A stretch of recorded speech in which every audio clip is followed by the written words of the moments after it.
आपण पुणे मुंबई एक्सप्रेस हायवेला एक parallel express highway आता बांधतोय. पुणे ते जसं अटल ब्रिजवरून आपण आलो आणि टुवर्ड JNPT गेलो की हा propose greenfield link between Atal Setu JNPT to Chowk Pune Shivare junction हा पुणे बंगलोर एक्सप्रेस हायवेचा भाग आहे. 130 किलोमीटर पहिला. तर हा जवळपास 15,000 कोटीचा आहे आणि ज्याच्यामध्ये आपण अटल ब्रिज कडनं पॅरलल रोड पुण्याच्या रिंग रोडला येईल. यातलं वागोटे ना काय हे त्याला पगोटे म्हटलं काय नाव गाव अटल सेतू पासून तर रिंग रोड ऑफ पुणे. हा त्याला पहिलं पॅकेज कोणतं आहे ते? नाही पहिलं पॅकेजचं नाव काय म्हणजे आपण मंजूर केलं ना. हा पागोटे टू चौक हे पहिलं पॅकेज ऑलरेडी आम्ही आता मंजूर केलेलं आहे. हा त्या पुणे मुंबई बंगलोरचाच पार्ट आहे.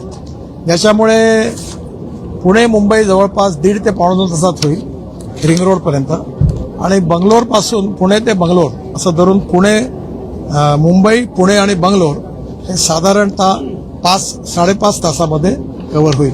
हा नवीन रस्ता पुण्यापासून फलटणच्या मागून तिकडे कर्नाटकमधून हा कोल्हापूर आणि सातारा रोड सोडून हा पॅरलल रोड आहे. हा 15,000 कोटीचा आहे. त्यापैकी पहिला पार्ट मंजूरला बाकीचा व्हायचा आहे.